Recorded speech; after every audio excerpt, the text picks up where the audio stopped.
Luxury apartments are one of the fastest growing trends in the country. The concept is pretty simple. Buy a huge plot of land from a subdivider in an area where land is actually available, build brand new, high-end apartment complexes, offer lots of amenities, charge well above market value for rent, and just like that, you have a commercial investment property that can be very profitable. So investors are happy, but is everyone else? In this video, we will be taking a look at some of the top-end rentals, comparing the rental prices to mortgage prices, and answering the one question more and more people are wondering: are luxury apartments worth it? So for today's adventure, we will be in West Orange. West Orange is a relatively modest town located in Essex County, about 45 minutes away from Manhattan. However, the towns that border West Orange include Livingston, Montclair, two of the wealthiest zip codes in the state, if not the entire country. So what are we doing in West Orange? Well, towns like these are seeing some of the most drastic rise in what we are out to discover more about today: luxury apartments. The entire reason complexes and villages like these are being constructed in places like West Orange, Bloomfield, even Newark is simply because land is available, and it's cheap. Well, relatively. In places like Livingston and Montclair, there is no land.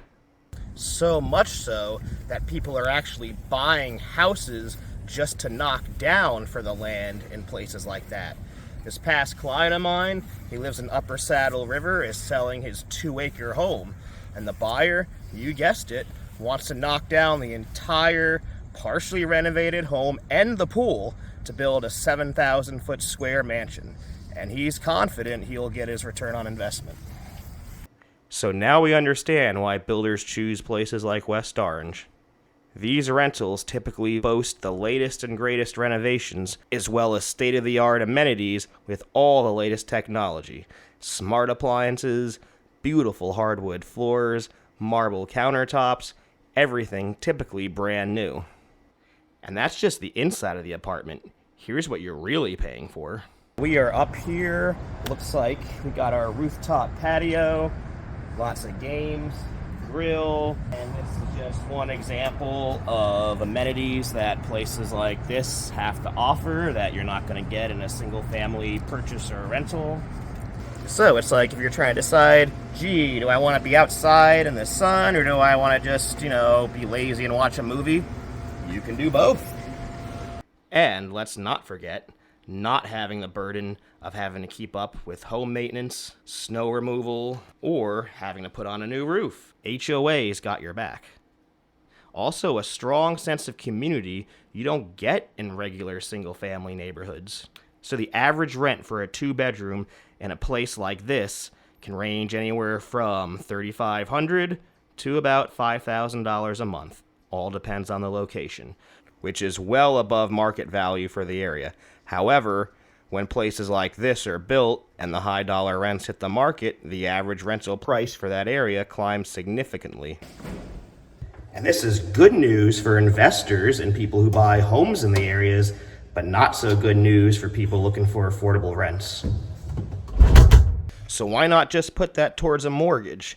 You would think anyone who has that kind of money would want to build some equity and own something that's truly theirs. So let's see what $4,500 a month can get you if paid towards a mortgage. And here we are. So let's see. The question is, what can the same monthly rent get you for a mortgage? This house is listed for $425, just under the amount that we said you could spend on a home. However, if you look at the listing history, the last 2 times this was listed, it sold for about $50,000 over asking price. Now, this is a slightly softer market. Inventory is up, list to sale prices are down. So we don't know what'll happen with this, but this is kind of right in the price range of if you were to take the monthly rent from one of the last places we saw and applied it to a purchase. This is the type of thing you would get. So let's have a look around. Let's see if this makes more sense than renting. Now, this place is a little older. It was constructed in 1982. I believe it was renovated like 4 or 5 years ago. Anyway, the reason people buy or rent places like these is simple. Luxury living, stunning amenities, breathtaking views. Usually you just get the first part of the equation. Beautifully updated apartment, modern floor plan, sleek appliances and finishes, but for the most part, your experience begins and ends at the front door. So now, let's see what the same mortgage payment can get you for a single family home. So this is the seller's disclosure. We got 15 pages, supposed to check everything. Yeah, occupancy, yes, no, unknown, nothing is checked. Nothing is checked. So,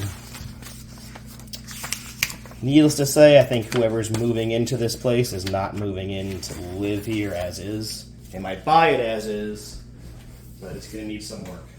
Now, you can renovate a place like this, flip it, and it will raise the market value. We're right next to Montclair, right on the border, and it would most likely translate to a higher retail value. Whoever gets this is most likely going to be an investor. I believe the property is being marketed as is. But you can renovate this place, and whoever buys this place most likely will. Do you think, given the choice, would you rent a luxury condo with full amenities and a rooftop deck that you are most certainly to never use? Would you own a condo without those amenities that you're certainly never to use? Or would you buy something like this? Let me know in the comments. Thanks for watching. Hope to see you guys in the next video.